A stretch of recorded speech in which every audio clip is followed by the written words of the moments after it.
I am Ernest Bessig, Executive Director of the American Civil Liberties Union of Northern California. On behalf of that organization, we are going to show you a film you may already have seen. It was called Operation Abolition and was a film spliced together from television newsreel footage subpoenaed by the House Committee on Activities following their visit to San Francisco in May 1960. The final film, produced and sold by Washington, D.C. Film Company, has been made part of its official record by the committee. This is the committee's report, under date of October 7, 1960, entitled "The Communist-Led Riots Against the House Committee on Un-American Activities in San Francisco, May 12 to 14, 1960. Now, the American Civil Liberties Union, a large number of reliable eyewitnesses, including ministers, educators, attorneys, newspapermen, and broadcasters, disagree with that title, Communist-Led Riots. Yes, there were demonstrations against the committee, some newspaper editorials against the committee's tactics. In fact, fairly widespread questioning of the committee from persons representing many shades in the broad spectrum of American political opinion. No doubt some communists, both foreign and domestic variety, are against this committee. But we point out, and we will prove with their own film, that persons who demonstrate against the committee are not thereby communists or communist dupes. If you're to be called a communist every time you stand up for basic American rights and freedoms, what's likely to happen? Will you be silent? And if so, is this what the House Committee on Un-American Activities is really after? A silent, submissive, unprotesting America? If not, then why the falsifications in their own film? In a moment, you will see that film, known as Operation Abolition, but you will hear a corrected description of the events. The evidence offered by the committee to prove that the San Francisco demonstrations were communist manipulated is this film. But mark this well. The evidence lies not in the pictures you see, but in the words spoken by the Operation Abolition narrator. Some of the effect has been achieved also by skillful editing and by omission of certain newsreel sequences. But we're going to play fair, the American way. We don't think you answer lies and propaganda with more propaganda. We think that if we show you the original film with the same sequences in it, in the same positions, but tell you in straight, simple facts on which day each sequence was made, you'll see for yourself some of the things that occurred in San Francisco. In brief, what occurred was this. A 3-day hearing of the House Committee on Un-American Activities at the City Hall in San Francisco, Thursday, Friday, Saturday, May 12, 13, and 14, 1960. Students expressed their protest against the committee's tactics on all 3 days. On Friday afternoon, the second day, the police turned fire hoses on the demonstrators. Those are the simple facts. The committee would have you believe that everything that occurred was calculated to lead up to that Friday afternoon disturbance, and they tried to prove it by rearranging the scenes to fit that false assertion. One of the dozens of examples of telling you one thing and showing you quite another is this statement in the film by Chairman Walter. The scenes which you will be viewing were taken by newsreel photographers during hearings of the Committee on Un-American Activities in San Francisco, California on May the 12th, 13th, and 14th, 1960. During the next few minutes, you will see revealed the long-time classic communist tactic in which a relatively few well-trained, hardcore communist agents are able to incite and use non-communist sympathizers to perform the dirty work of the Communist Party. That, as you will see, is a totally unsupported propaganda statement, which is why the American Civil Liberties Union of Northern California has, in the interests of setting the record straight, called its version of the film Operation Correction.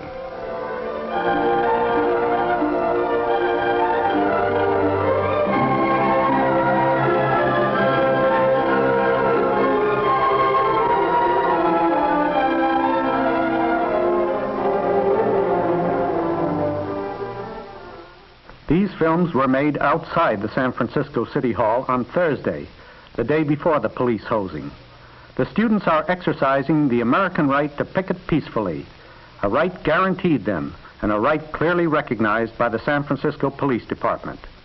This group engaged in peaceful and orderly picketing from Thursday morning through Saturday without incident. Members of the Students for Civil Liberties of the University of California, joined by students from San Francisco State College and other schools, are present. None of the organizers of this group is either a known or alleged communist. The Operation Abolition narration states that these students were activated by trained agitators and propagandists months before the scheduled hearings. A neat trick, considering that the hearings were announced only 16 days in advance. Here we have Congressman Willis giving a reporter the committee's explanation of why the hearings were being held. With respect to the general operation of the communist conspiracy, wherever it may lead. It's a mandate. That law has been on the books for probably over 20 years. We receive our appropriations and are ordered every year to maintain this general surveillance of the communist operations with the view of amending, improving, correcting laws having to do with our internal security. The Internal Security Act of 1950, Foreign Agents Registration Act, the Smith Act, and so on. This is part and parcel of our general studies of the machinations of the communist conspiracy. The committee hearings had been announced as public hearings, meaning that any citizen might go and see what his elected representatives to Congress were doing. One group of students was at this moment inside the City Hall, waiting to get into that hearing. In order to show you how the committee has falsified the facts by stringing scenes together without regard to the true sequence of events, from time to time, we're going to supply subtitles to indicate when the scenes were actually taken. But now, let's listen to the original narration. Leaders who had an active part in the San Francisco Abolition campaign and the protest demonstrations were Harry Bridges, whom you see here being escorted out of City Hall by police officials moments before the rioting broke out. The truth is that Bridges was having lunch when the disturbance occurred and did not arrive at the City Hall until the hosing was over and order had been restored. FBI Director J. Edgar Hoover has reported the correct time of Bridges' arrival, and Congressman Walter finally admitted, quote, that the commentary is in error in stating that Bridges was escorted from City Hall before the rioting broke out, end quote. And order had certainly been restored when this scene was filmed, because this took place Saturday, the day after the fire hosing. Here's Archie Brown, a subpoenaed witness, described as playing a major role in inciting the demonstrations. He's doing no inciting here because one of these scenes took place on Friday and one on Saturday, both after the fire hose incident. The committee would have you think that the students are guilty of associating with Archie Brown simply because they were also at City Hall. In the present sequence, Brown is exercising his legal rights in distributing leaflets. This is Merle Brodsky, another subpoenaed witness, described as participating in the chanting and singing demonstrations immediately outside the hearing room. Brodsky was acting completely on his own. When he tried to get cooperation from student monitors of the picket lines, he got a flat turn down. Here is Douglas Wachter. The committee falsely claimed he played an important part in the student demonstration. The fact is, Douglas Wachter was forced to attend as a subpoenaed witness. He was not a leader of any demonstration. You will note that he is just finishing his testimony. Yet this shot shows him in the hallway with the students awaiting admission to the hearings. Now remember, the committee hearings were supposed to be public, so a lot of people came to attend simply as spectators. They queued up outside the hearing room, waiting to be admitted. They had assumed admission would be on a first-come, first-served basis, but the committee wasn't playing it that way. People bearing passes issued by the committee to carefully selected groups were admitted by the side door, and the overwhelming majority of the seats were occupied by these pass-carrying friends of the committee. On the first morning, they did admit about 75 people from the general public, but this was the most ever. The committee's narrator says, quote, "The committee issued 100 passes." What he does not say is that on most passes it said, admit 3, 4, 5, or 6. It was this policy of stacking the committee hearing with friends of the committee which produced a deep sense of indignation and frustration in the students who had waited outside the door so long. Here's Archie Brown again. The original film cast him in the role of villain, and Brown is giving a good performance. Like the committee, he is reaching for newspaper headlines. In this sequence, Brown is being evicted from the hearings on Thursday morning. To build up the effect, this has been falsely coupled with these shots of the eviction of a student on Friday morning. And also Merle Brodsky on Friday.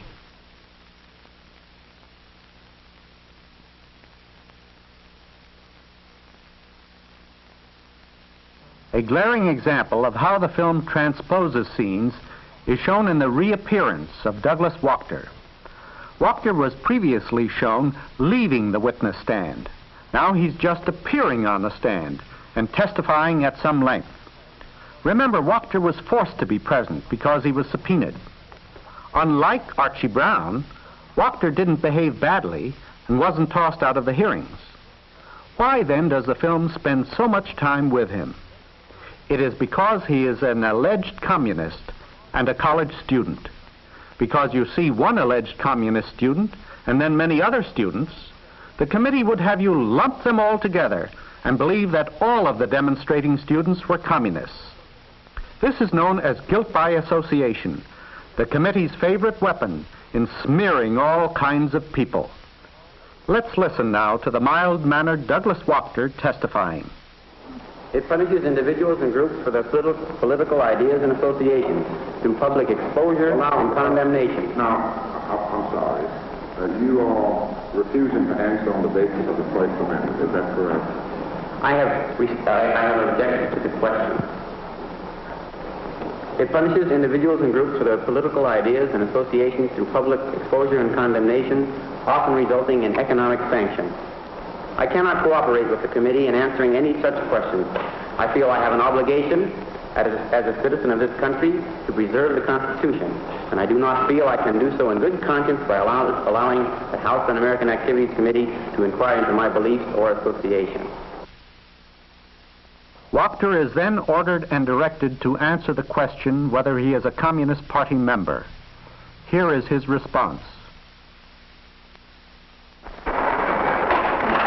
I decline to answer that question on the grounds previously stated, and I also respectfully refuse to answer that question on the constitutional grounds that I cannot be forced to bear witness against myself.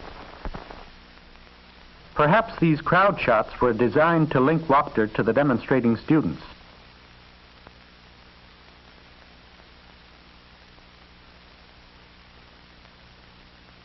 At noon on Thursday, a mass rally was sponsored by the Students for Civil Liberties at Union Square, about a mile away from the City Hall. A minister and 2 California assemblymen addressed this rally and denounced the House Committee on Un-American Activities as a threat to civil liberties. After the rally, the students marched back to the City Hall and began to picket outside the building under the direction of monitors wearing armbands. They carried signs critical of the committee.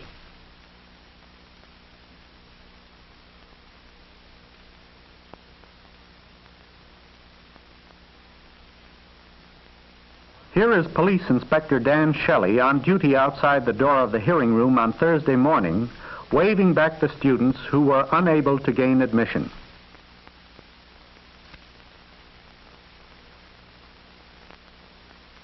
At the close of the Thursday morning session, and mainly while the committee was recessed, a group of subpoenaed witnesses engaged in a demonstration inside the hearing room. They chanted, "Open the door."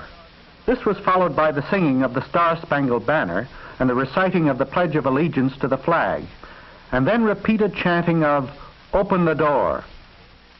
The connection between these subpoenaed witnesses and the students protesting the committee is never made clear.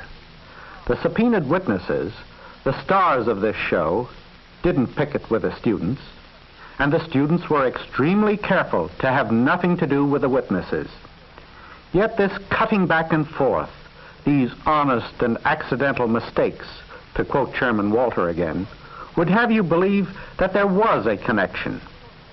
The original film distorted the account of the demonstration in the hearing room in 3 ways. First of all, it concealed the fact that most of this time the committee wasn't even in session. Second, it hid the immediate reason for the demonstration. The fact was, some of the subpoenaed witnesses had presented a petition to the committee asking them to move to a larger room, or else admit people on a first-come, first-served basis. The committee refused to consider the petition. And third, students were justifiably angry over the seating policy, the fact that almost all of the seats were filled by people carrying the committee's white cards. Now remember, this demonstration occurred at the close of the Thursday morning session, and mainly while the committee was recessed. Although the way the film is pieced together, you'd think it happened Friday, just before the police hosing. It just wasn't that way at all. Now let's listen to the demonstration.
Bear in mind that the committee is not now in session, and this demonstration, however noisy, is in no way interfering with the taking of testimony.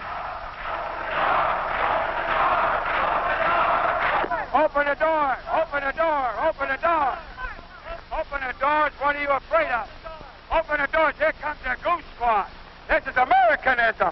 What's this Americanism in action? Oh, what is Americanism in action? What is Americanism?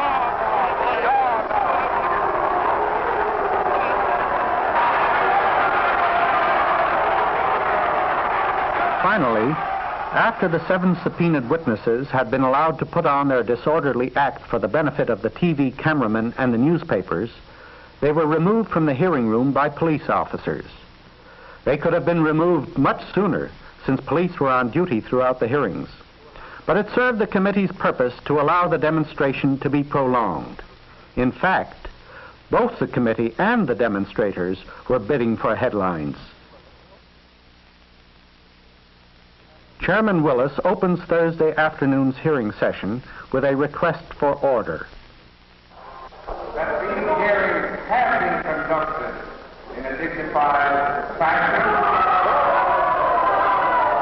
The only earthly reason why the people's door is not open is this. In no courtroom in America are people allowed on the side aisle unless they order it. In no picture show or other public function are people allowed in the side aisle without being ordered.